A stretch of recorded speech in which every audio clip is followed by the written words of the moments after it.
အားလုံးမင်္ဂလာပါကျမတို့ခိတ်ပါ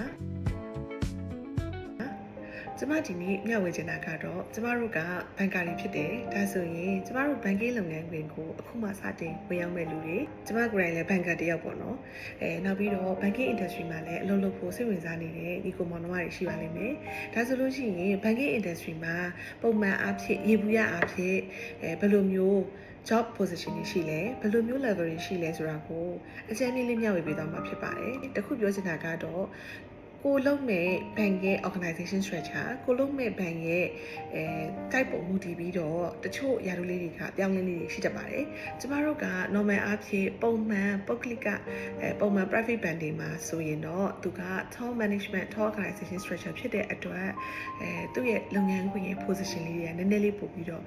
top ဖြစ်တယ်ပေါ့နော်ဒါဆိုလို့ရှိရင်ပထမဆုံးစဝင်လို့ရှိရင်ပုံမှန်အားဖြင့်ကjunior associate လို့ခေါ်တယ် junior associate level ကနေစပါတယ် JA ပါပြီးသွားရင်တော့ကျမတို့က qualify ဖြစ်တဲ့ပုံမှာမူတည်ပြီးတော့နှစ်စဉ်ဖြစ်စေ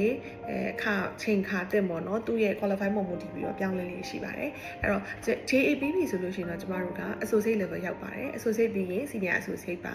senior associate ကနေမှကိုက entitled ဖြစ်တဲ့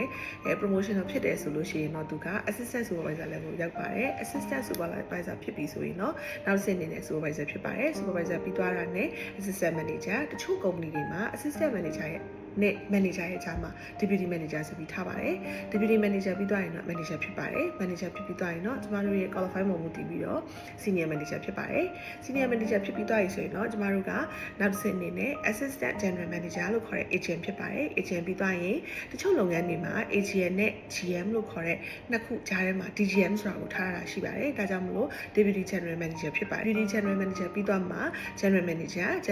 ပြီးသွားပြီဆိုရင် senior general manager ပြီးသွားရင်Deputy Managing Director လို့ခေါ်တယ်။သို့မဟုတ် Deputy C level တစ်ခုအနေနဲ့သတ်မှတ်ကြပါတယ်။ဒီ Deputy C level ပြီးသွားရင်တော့အပေါ်မှာတချို့က MD လို့သုံးလို့နဲ့ Managing Director လို့သတ်မှတ်တယ်။တချို့ကတော့ C level အနေနဲ့သတ်မှတ်ပါတယ်။ Organization ရဲ့ structure နဲ့ organization type ပေါ်မှာမူတည်ပြီးတော့ပြောင်းလဲလေးတွေရှိတတ်ပါတယ်။အားလုံးပြီးသွားမှာ BOD လို့ခေါ်တဲ့ Board of Director တွေရှိရဲ။အဲ့ဒါပြီးသွားရင်တော့ shareholders တွေရှိရဖြစ်ပါတယ်။ဆိုရင်လုပ်ငန်းဝင်ဆောင်ဝင်တဲ့လူကတော့